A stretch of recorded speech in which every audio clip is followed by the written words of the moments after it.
Hi అండి. నా పేరు బాబ్జీ. మీరు చూస్తున్నారు Babji Telugu info YouTube channel.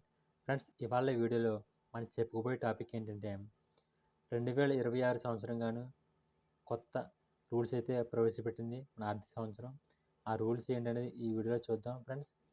Okay friends, ఈ వీడియోని ఎక్కడ స్కిప్ చేయకుండా ఫస్ట్ నుంచి ఎండ్ వరకు చూడండి.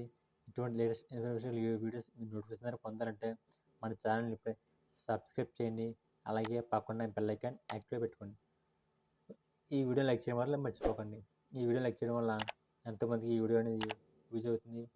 ఓకే ఫ్రెండ్స్, ఇంకా లేట్ చేయకుండా లెట్స్ గో టు టాకింగ్.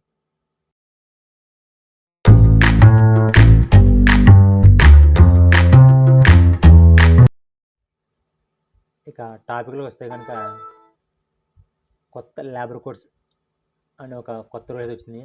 అదేంటి చూద్దాం. తాజా లేబర్ కోడ్ ప్రకారం సిటీసీలో బేసిక్ శాలరీ వాటా కనీసం 50% ఉండాలి. దీంతో ఈపీఎఫ్, గ్రాడ్యుటీ కాంట్రిబ్యూషన్ పెరుగుతాయి. ఇది కూడా ఏప్రిల్ 1 నుంచి అమల్లోకి వచ్చే అవకాశం ఉంది. సెకండ్ వన్ వచ్చేసి security transaction tax. Future option trading విధించే సెక్యూరిటీ ట్రాన్సాక్షన్ ట్యాక్స్ కూడా ఏప్రిల్ 1 నుంచి అమల్లోకి వచ్చే ఛాన్స్ అయితే ఉంది. ఆ మేరకు ట్రేడింగ్ ఖర్చులు కూడా పెరుగుతాయి.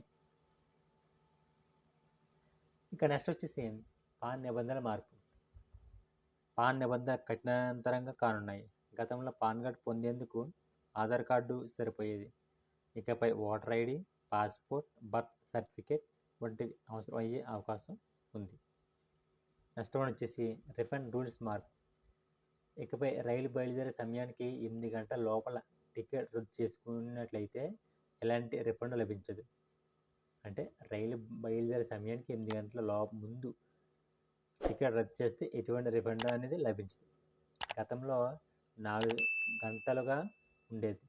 రైలు జర్నీ సమయానికి ముందు 24 గంటల నుంచి 8 గంటల మధ్య టికెట్ క్యాన్సిలేషన్ చేసుకుంటే 50%, అదే 72, 24 గంటల మధ్య తీసుకుంటే టికెట్ తీసుకుంటే 20% మొత్తానికి మినహాయిస్తారు. రైలు బయలుదేరడానికి కనీసం 72 గంటల సమయం ఉండగా టికెట్ రద్దు చేసుకుంటే క్యాన్సిలేషన్ రుసుము మినహాయించుకుని మిగిలిన మొత్తాన్ని తిరిగిస్తారు. అప్పటికే ఇంట్లో వాడుకునే గ్యాస్ సిలిండర్, వాణిజ్య సిలిండర్ ధర పెరిగాయి. గతంలో పాటు విమాన ఇంధన ధరల కోసం కేంద్రం మరోసారి సమీక్షించే అవకాశం ఉంది. ఇంకా నెక్స్ట్ వచ్చేసి ఈ ఏడాది ఏప్రిల్ 1వ తేదీ నుంచి కొత్త ఇన్కమ్ ట్యాక్స్ ఆప్షన్ అనేది వచ్చింది. 1961 నాటి చట్ట స్థానంలో దీన్ని ప్రవేశపెట్టారు. కొత్త చట్టంలో పన్ను స్లాబ్లో మార్పులు లేకపోయినప్పటికీ ట్యాక్స్ ఫైలింగ్ సులభతరం చేసేలా కొత్త చట్టం నిబంధనలను రూపొందించారు. మునుపటి ఫైనాన్షియల్ ఇయర్ అసెస్మెంట్ ఇయర్ స్థానంలో ట్యాక్స్ ఇయర్ని ప్రవేశపెట్టారు. ఇంకా నెక్స్ట్ వచ్చేసి హెచ్ఆర్ఏ బెనిఫిట్స్ మరో 4 నగరాలకు ఇచ్చారు. హౌస్ రెంట్ అలవెన్స్ హెచ్ఆర్ఏ కింద 50% పన్ను మినహాయింపు చేసి బేసిక్ శాలరీలో పొందే సౌకర్యం మరో 4 నగరాలకు విస్తరించారు. అవి ఏంటంటే ఢిల్లీ, ముంబై, కోల్కతా, చెన్నైలతో పాటు హైదరాబాద్, పూణే, అహ్మదాబాద్, బెంగళూరు నగరాలు విస్తరించేలా మార్పులు చేశారు. ఓకే ఫ్రెండ్స్, ఇది ఇవాళ వీడియో. ఈ వీడియోని మీరు లైక్ చేయండి, షేర్ చేయండి, సబ్స్క్రైబ్ చేయండి. Okay friends, thank you for watching. జై హింద్.